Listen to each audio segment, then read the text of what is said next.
할렐루야. 은혜 성산교회 김한기 목사입니다. 많은 사람들은 우리 인간의 문제가 가난이나 질병과 같은 어려움이라고 생각합니다. 그러나 성경은 우리 인간의 근본적인 문제는 마음속에 있으며 타락하고 부패한 본성이 문제라고 말씀하고 있습니다. 결국 문제는 자기 내면 관리에 있다는 것이죠. 오늘 부패한 우리들의 본성에 대하여 알아보도록 하겠습니다.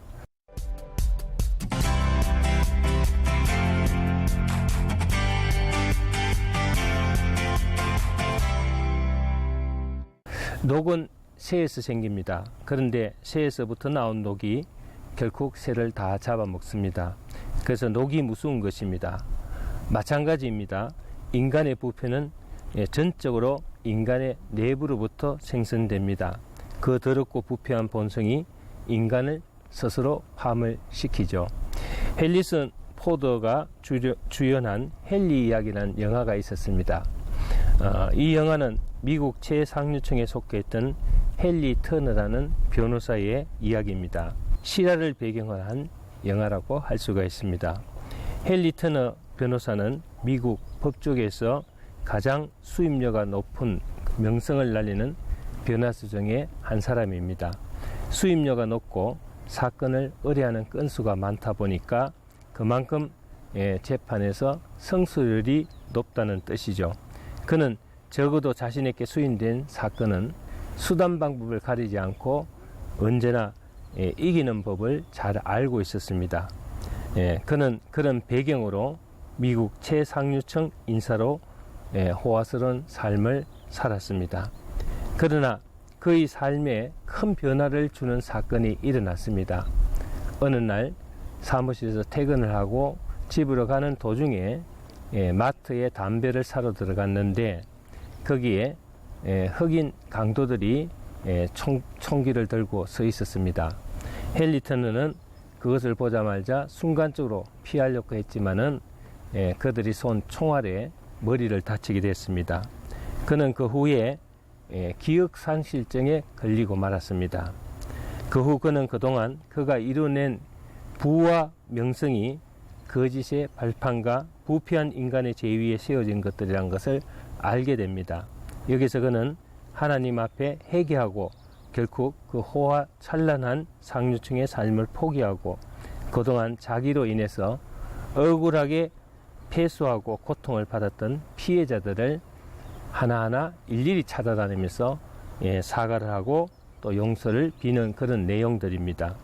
결론은 총을 맞고 죽었다가 다시 살고 보니 우리의 악한 본성에 의해서 전적으로 부패된 삶, 거짓된 삶, 불의 속에 자기 생명을 고갈시키는 삶을 살고 있었다는 것을 발견하게 된 것입니다.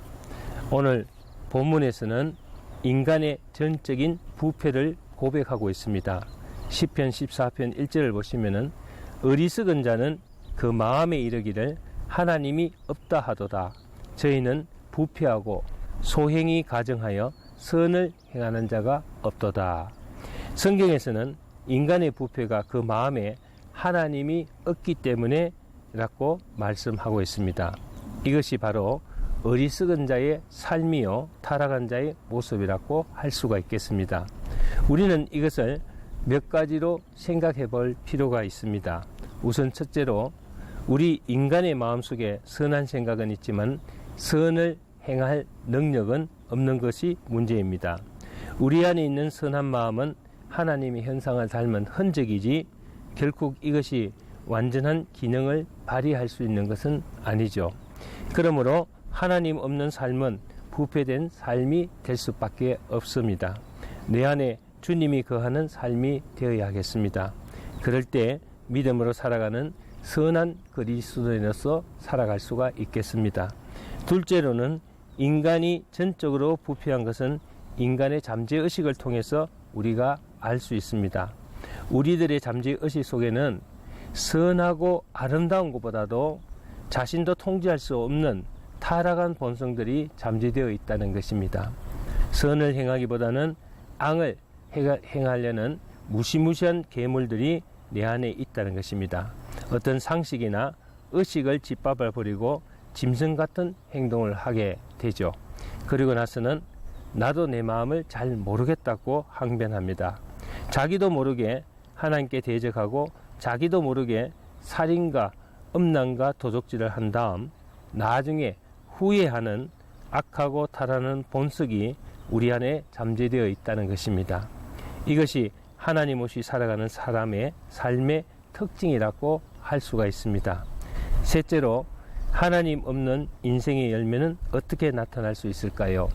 마태복음 7장 17절 18절을 보면은 이와 같이 좋은 나무마다 아름다운 열매를 맺고 못된 나무가 나쁜 열매를 맺나니 좋은 나무가 나쁜 열매를 맺을 수 없고 못된 나무가 아름다운 열매를 맺을 수 없느니라. 아멘. 네, 첫째로 우선 부패하다고 합니다. 저희는 부패하고 소행이 가정하여 선을 행하는 자가 없도다. 예, 부패한 것은 썩었다는 말인데, 즉 마음속에 악한 생각으로 가득 차 있다는 것을 얘기하죠. 마음속에 담겨져 있는 것에 대해 따라서 삶의 질이 결정되고 행보력이 결정된다고 합니다. 부패한 본성은 결국 죄를 짓는 행위로 나타나기 마련입니다. 마음에 잠재되어 있는 것이 결국 악한 생각을 타고 겉으로 나타나면은 결국 죄를 짓게 되고 그 죄로 말미암아 악한 일을 행위로 나타납니다. 이것은 부패한 본성의 열매라고 할 수 있습니다. 하나님께서 우리에게 기대하는 것은 무엇일까요? 바로 정직한 삶이라고 할 수 있습니다. 그런데 문제는 자신의 병든 모습을 보고 인정하기만 하면 치료를 받고 회복할 수 있는데, 그것을 인정할 줄 모르고 그냥 어리석은 자의 삶을 살아간다는 것입니다. 어리석은 자의 삶의 열매는 무엇일까요? 우리는 하나님이 놀라운 일을 한 가지 행하신 것을 알아야 합니다. 그것은 죄 많은 우리들을 긍휼히 여기시고 주님의 피값으로 우리를 구원하시고 자녀로 삼으셨다는 것입니다. 오늘 14장 4절을 보시면은 죄악을 행하는 자들은 다 무지하뇨 저희가 떡 먹듯이 내 백성을 먹으면서 여호와를 부르지 아니하도다. 아멘. 여기서 내 백성은 누구를 지칭하는 말씀입니까? 선을 적극적으로 행할 수 있는 하나님의 자녀들을 말하는 것입니다.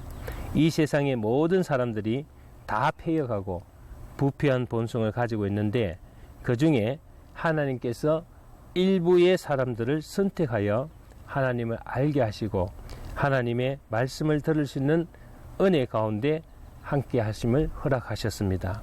사실 이런 하나님의 자녀들도 과거에는 부패한 본성을 가지고 타락할 수밖에 없는 죄 많은 인생들이었습니다.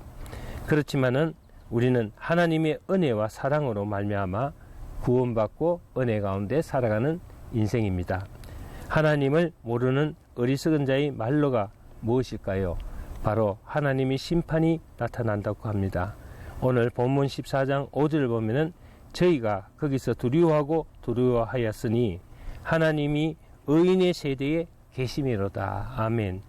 천국의 삶은 기쁨과 자유와 평안의 삶이지만은 지옥의 삶은 심판으로 인한 영벌의 삶이라 할 수 있습니다. 우리 모두가 부패한 본성을 버리고 하나님이 원하시는 의인의 삶의 열매를 맺는 귀한 자녀가 되시기를 주의 이름으로 축원합니다. 감사합니다.